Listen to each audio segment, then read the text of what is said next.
Yes, it has been a very challenging journey. Particularly, I have been looking beyond. We have now completed 41 years, and being a first generation businessman, I have to adopt myself for various changes. And throughout my journey, focusing on delivering the value that has been very important for me. Now we have over 6,000 employees on pan-India basis, and with a collaboration with KLN, we have global presence beyond 65 countries. Our main focus is on infrastructure, multimodal logistics, and integrated services. All these things probably have made my journey more customer oriented and consolidated. And for this, I should thank Almighty and my parents. And of course, this would not have been possible but for my stable and efficient team over a period of time and my strong clients.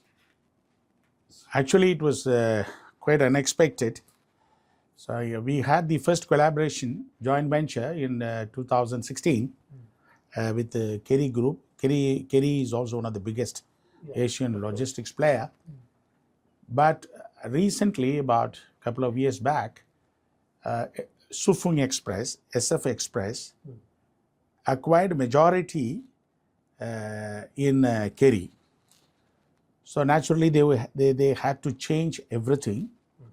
So they said, Sufung is the biggest e-commerce players, in China, Hong Kong, and of course, most of the other countries. But they didn't have integrated logistics and also freight forwarding. So they took over Kerry in order to become a global player in the overall logistics. So they have now kept globally as KLN, that is Kerry Logistic Network, and they requested us to rebrand and rework the entire structure. But basically the shareholding is not changing, the same directors, no more structural changes, nothing of that sort. It is only because another player, biggest player, because there are a lot of advantages because Sufung Express, SF Express has taken over Kerry as a whole. Because for Kerry, this last mile connectivity was missing. Now Sufung Express as a global player for e-commerce, it is going to definitely add value to us. That is the reason why we agreed for rebranding in such a way, consolidating all our infrastructure into K-Indev Logistics Private Limited, and to have another company for business as a whole, K-Indev Logistics Limited. So we plan to consolidate all our business activities in K-Indev Logistics Limited. And while going for IPO, we will definitely work out whether we go only with the business and business profitability, performance, future potential, only for K-Indev Logistics Limited, or we will also add Indev Infra Logistics Limited. So this definitely will help us to promote and expand our business activities and focus on performance and profitability. Actually, KLN as a global network, they are also one of the top 10 global players in the world. And they are spread all over. As K-Indev Logistics Limited, we focus on end-to-end solutions. One of the very few companies in India having all the service, logistic services under one roof. That is custom broker service, then international freight forwarding, then you have integrated logistics, that is supply chain, project logistics, then we have free trade zone warehousing. We also have CFSs and ICDs all over India. Now we are into rail rake logistics. And after the collaboration with SF Express, we have also started GSA and GSSA services for aircraft, because Sufung owns more than 80 aircrafts, cargo aircrafts. So we have started handling all these aircrafts in India. Apart from that, yes, Kerry is also having shipping break bulk agencies, PAC, PACCL. So they have a lot of break bulk vessels. We are also handling all their vessels in India. So from shipping agency or a break bulk service till the aircraft handling, if you take the entire ambit of land logistic business, K-Indev Logistics is there. We are trying to add a lot of value to our customers, particularly to give sustainability, adopting ourselves to the global changes. Particularly, for example, we have a separate wing for all the consultancy services. If any new corporate wants to come into India, we have a separate consultancy company wherein they will give you how to start a company, what are the licensing activities they have to do with various government agencies. The whole lot of thing, we can do it for any company coming into India, because that is what they require. Then, of course, once they come in, they look for integrated services and also multi-modal activities. Since we have already created the ambit of services within one roof, we are able to give them the solutions. And if you take the real milestone, in 1996, we were the pioneers in starting CFS in India, and maybe the first ever ICD in Chennai. And we were the pioneers in opening free trade zone in India. And after that, now a lot of free trade zones started coming in. Then also we went in for a lot of development and expanding the footprint, particularly for e-commerce a few years back. So now in e-commerce, or we will say parcel service, we have more than 5,000 pin codes, and we plan to expand this area, because today last mile connectivity is very, very important.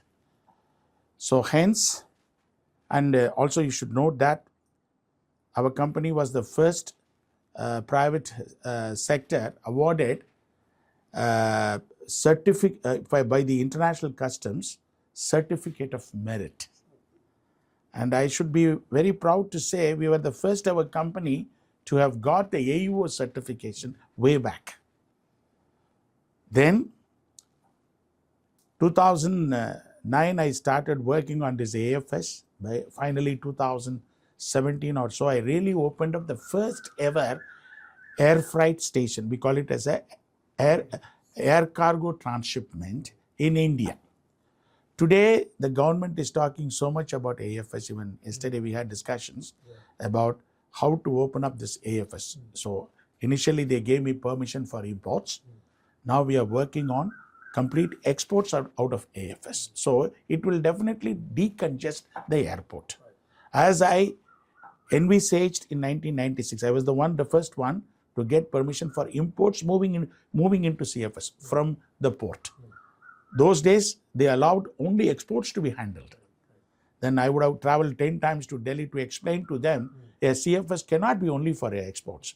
Then finally, I got this import permission. Same way, now we have got AFS, we are working on imports. Now, once we get the permission for exports also, then we will be able to open up this AFS. So it will definitely decongest the airport. As I envisaged in 1996, I was the first one to get permission for imports moving into CFS from the port. Those days, they allowed only exports to be handled. Then I would have traveled 10 times to Delhi to explain to them, a CFS cannot be only for exports. Then finally, I got this import permission. Same way, now we have got AFS, we are working on imports. Now, once we get the permission for exports also, when the ULDs are brought into the AFS station, we can also rework and use the same ULD for the exports, which can go into the aircraft directly, which will definitely reduce the lead time and also the logistic cost. I always tell my people that how we are different from others, it is because we are competent, competitive, and comprehensive. This will make it very clear that how we could be different from other logistics players. If you have to be different, you need to show something different to our customers. What they expect today is the comprehensive services. And then your competency, how you are tech oriented and how you are able to give prompt services, your competency levels. They are going beyond that.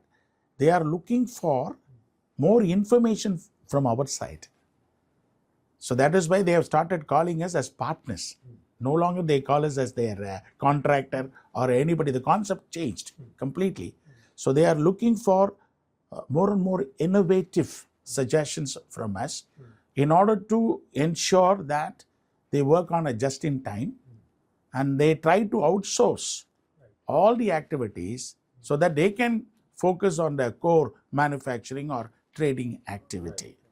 So this definitely, we are trying to answer them. See, way back I thought India has to develop.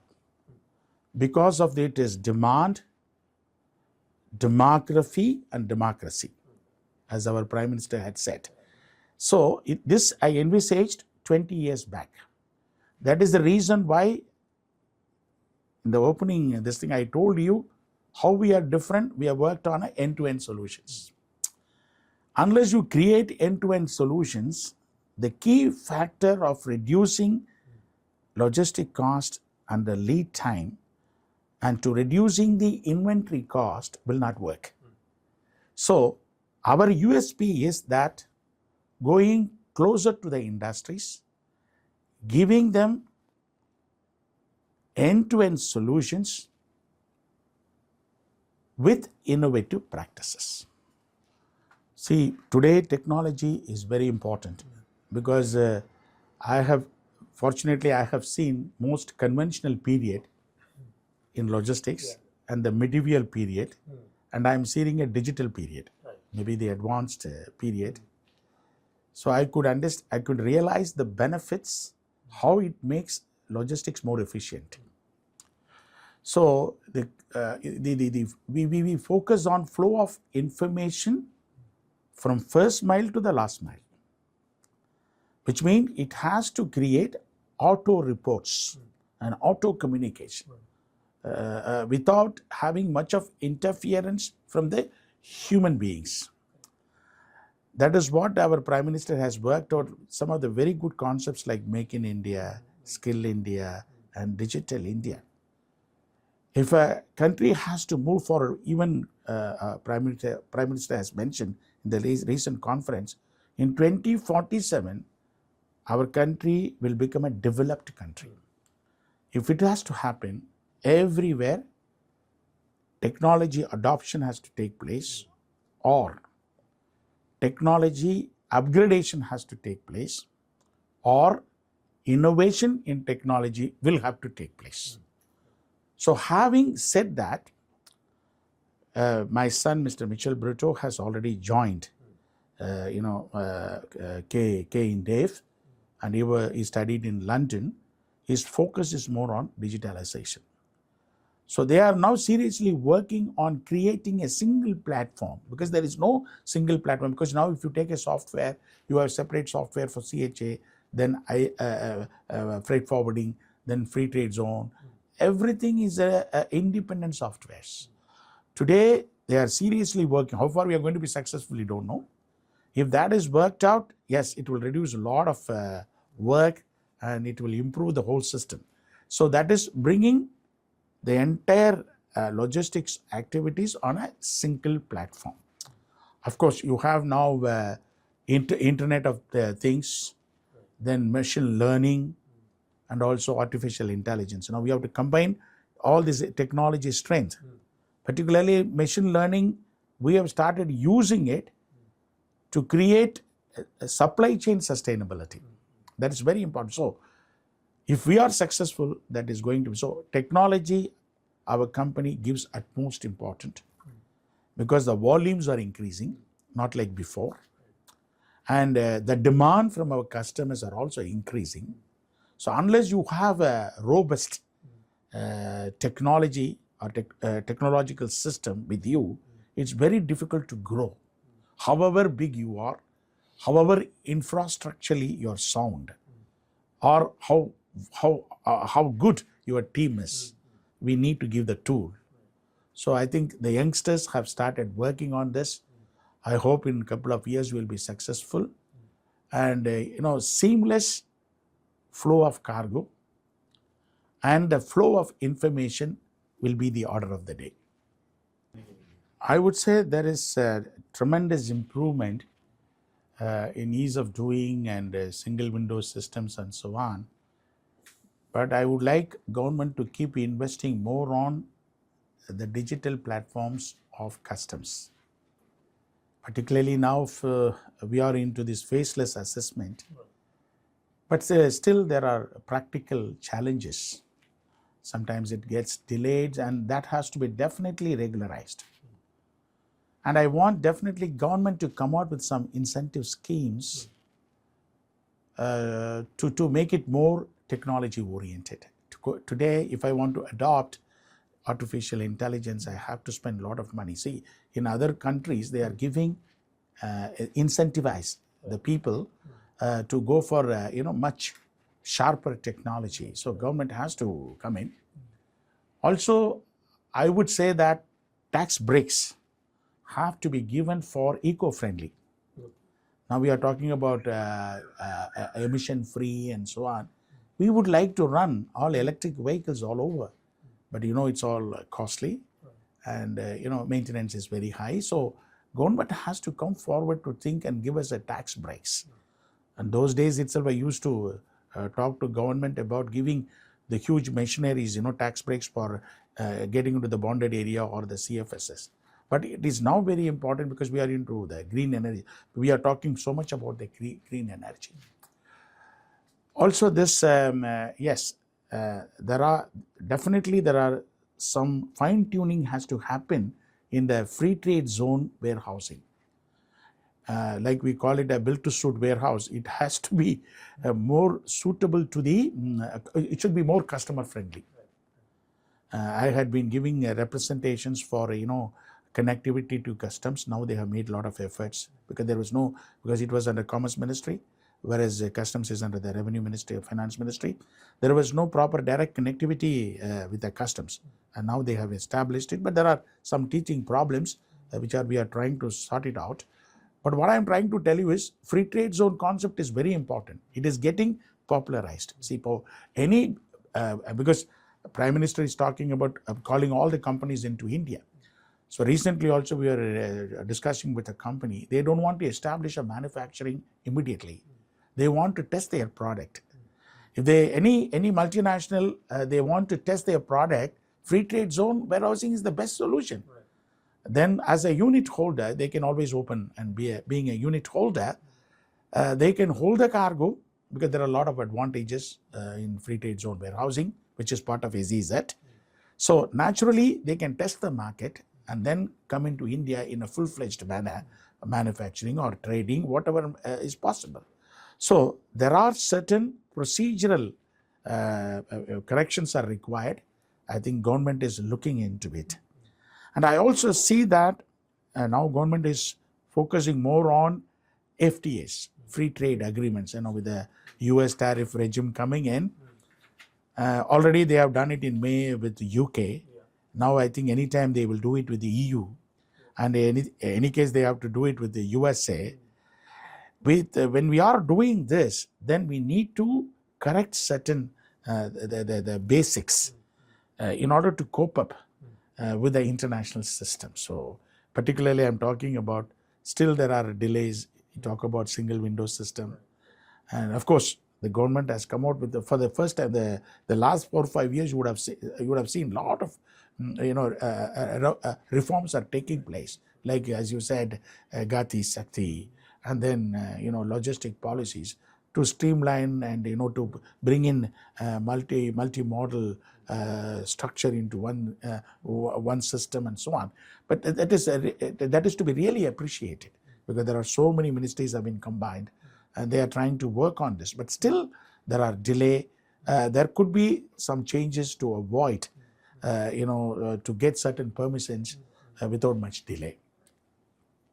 Now today I have to keep abreast with all the developments and taking our company closer to the growth of our economy and the country. Yes, India is the fastest growing economy, and already everywhere, it is being talked about by 2030, India will become a 5 trillion economy, being the third largest economy in the world. And that is possible because we are maintaining an average 6.2 to 6.3% GDP growth. As I had said earlier, yes, our Prime Minister set a clear target, 2047 we should become a developed economy. And if you take the logistics side, yes, the government is taking a lot of measures to improve the overall logistics structure by giving multi-modal presentation and also growth to this country.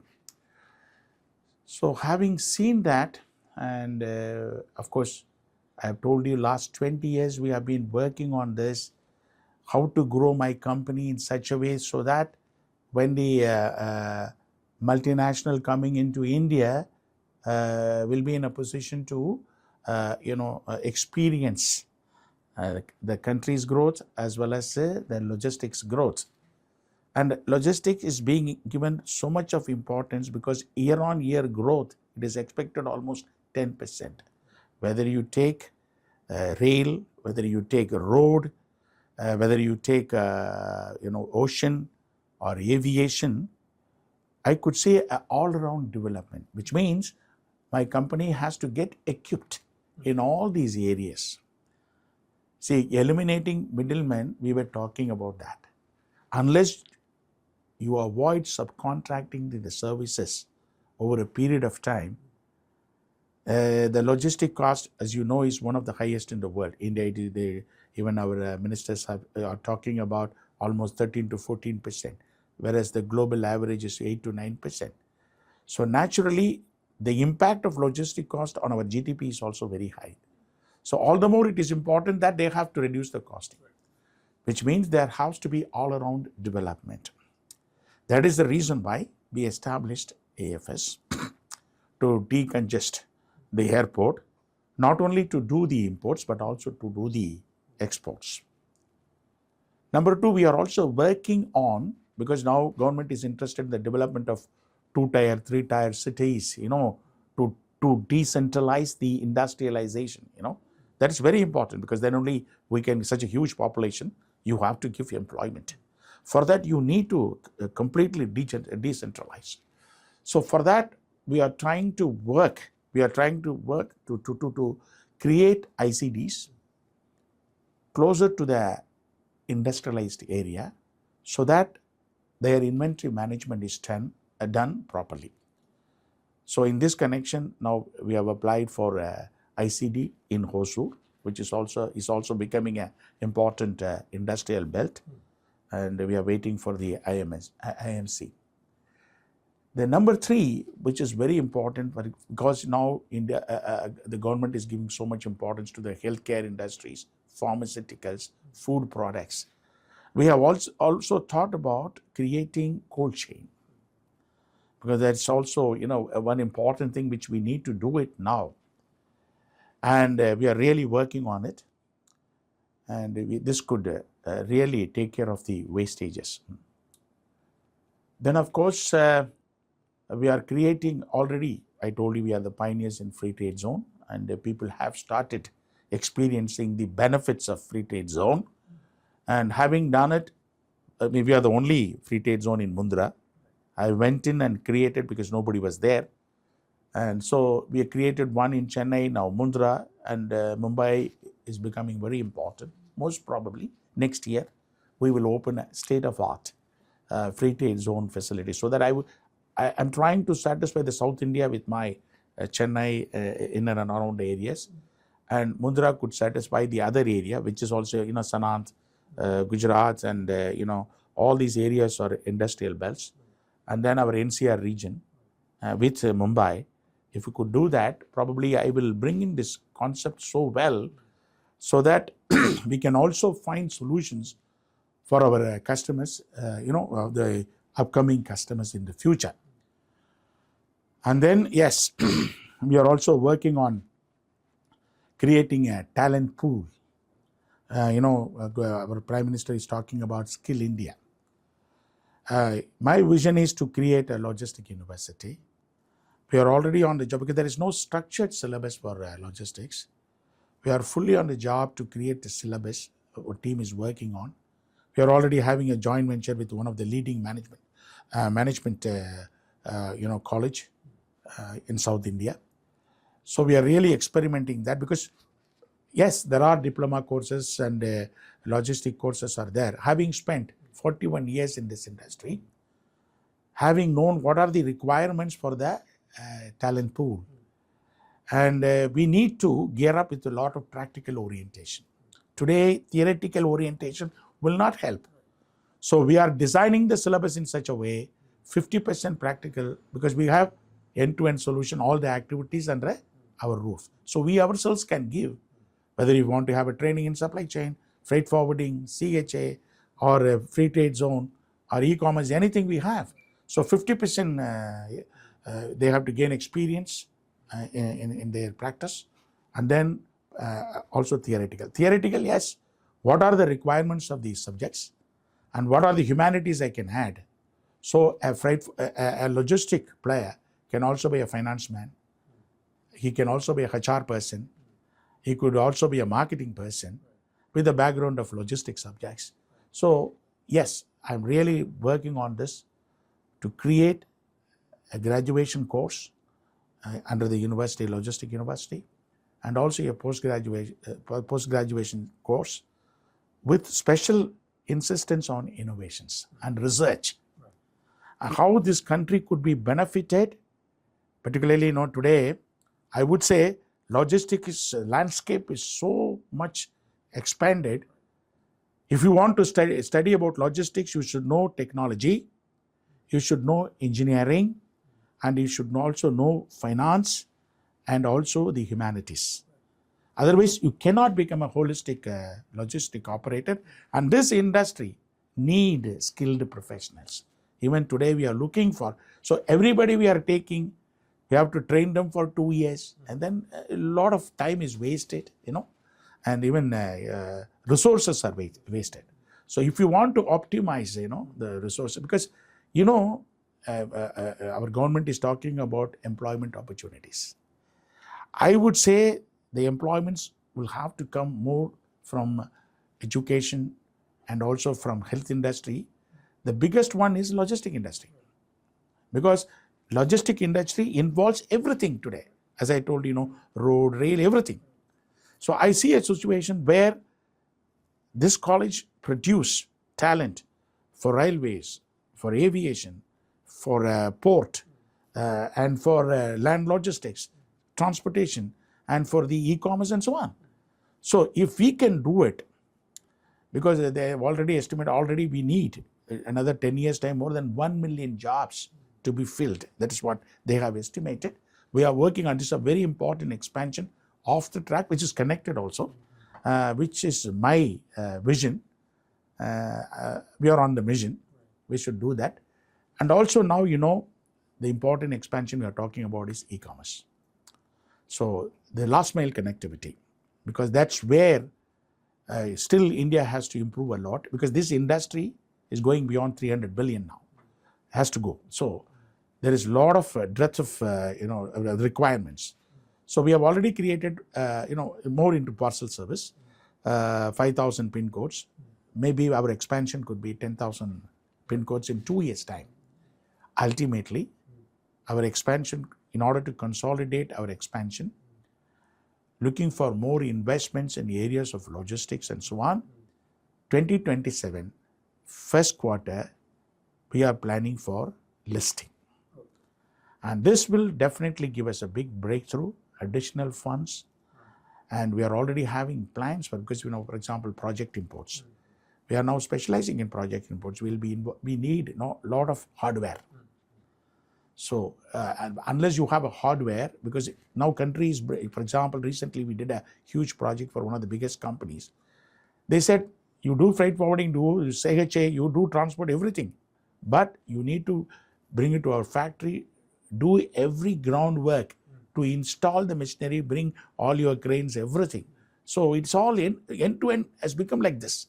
So naturally, we need to invest on the hardware for project imports and also installation of the projects. So that could, is involving, I said, engineering and so on. So that is also our focus. Once we do that, probably, we will have next 10 years plan clearly marked. What are the expansions we have to go for? Because this is a growing company. Right. Now we are making year-on-year 30% growth, right, so which we want to continue. And another important thing, a company to be successful, logistic company, they have to become a global player. You cannot become a global player unless you have a strong partner. Right.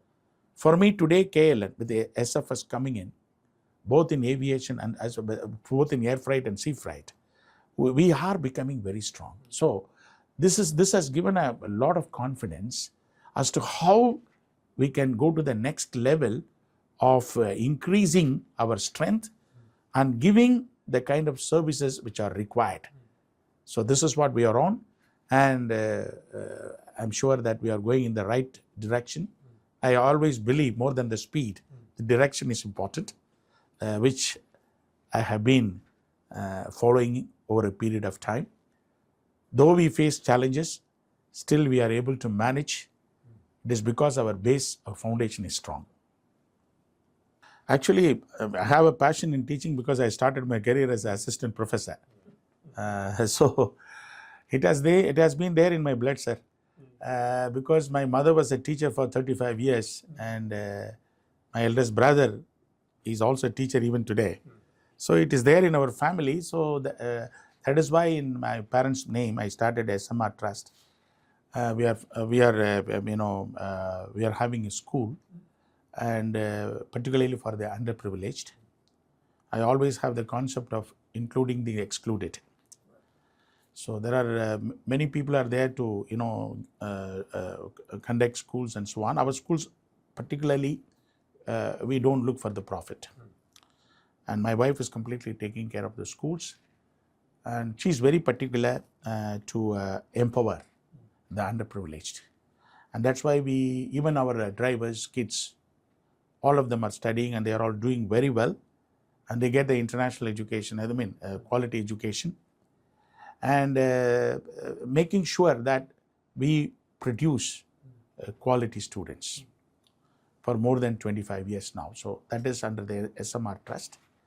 And direct CSR activity, it is in the name of Sikh Foundation, wherein my wife and her team, they have adopted about more than 15 villages in Uttarameru, particularly for digital literacy, sanitation, micro industry development, and also women empowerment and health services and so on. Now she has gone into the tribal development, so in the near Ooty, that is Gudalur and Kotagiri or somewhere.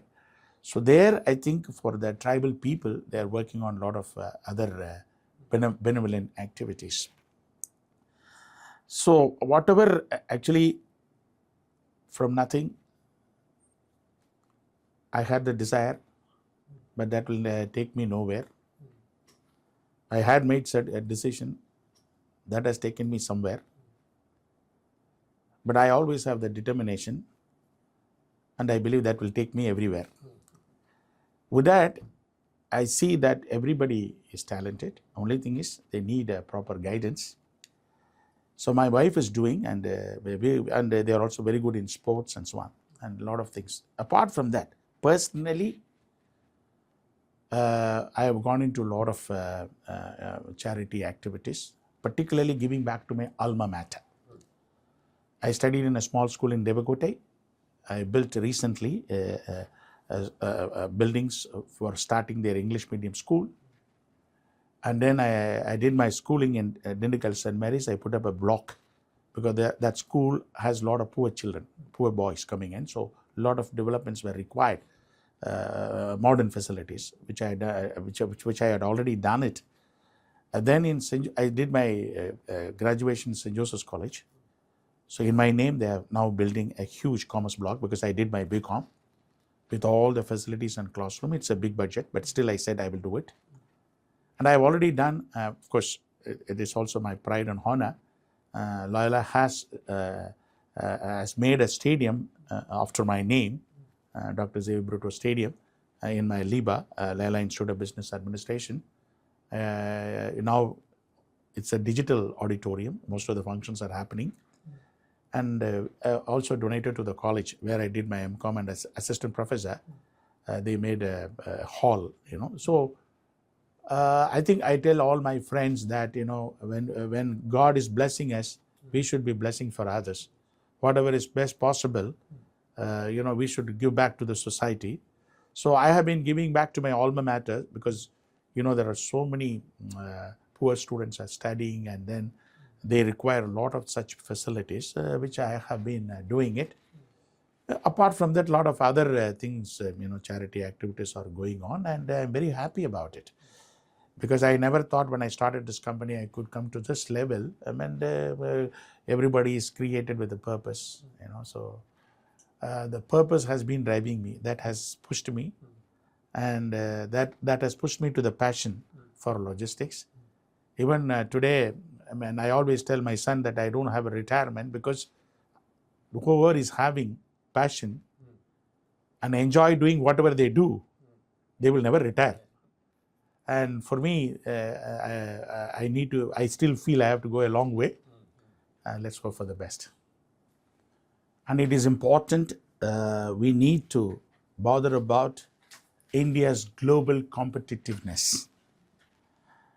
And for that, we need to constantly work on logistics efficiency and also the deliverables. So for this, yes, we need technology, and logistic operators have to keep updating the technology. They also need right collaboration and, of course, creating trust. The integrity levels have to be really, because this is a field where integrity is questionable all the time. So as logistics operators, we have to ensure, not only us, our staff, we have to be transparent, and we have to be, because we are living in democracy, such a big country, and compliances are very, very important. So for me, if I look back my journey, I adopted myself swiftly, and I have been decisive, certain time taking risks. More than that, caring very deeply. Is anything, if you jump high, you will come down. The same way, deeper the issue, more innovations will come in. So you need to care very deeply every aspect of logistics, because we are dealing with people. So that is very, very important, which I have been following. More than that, please take calculated risk. And this field involves a lot of challenges. For me, logistics is not just moving goods. As a passionate person, I always think it is moving economies, empowering people, and above all, delivering the trust. Thank you. I always believe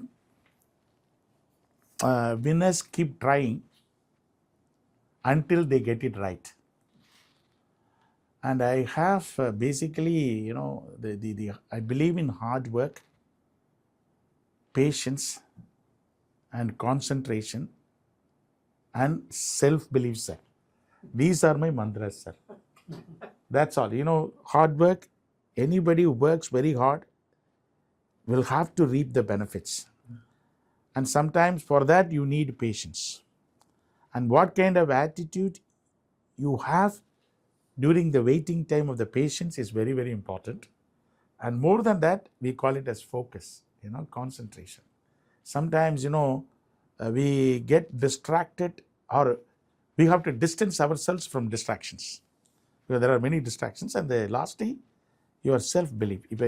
If you don't have the self-belief, when failures comes, you always take back step. And you have to keep trying. And I have failed a few times, very badly, but I said that I can do it again. So I just come back. And I tell my employees always, this is very important, sir. Work hard in silence. Let your success make noise.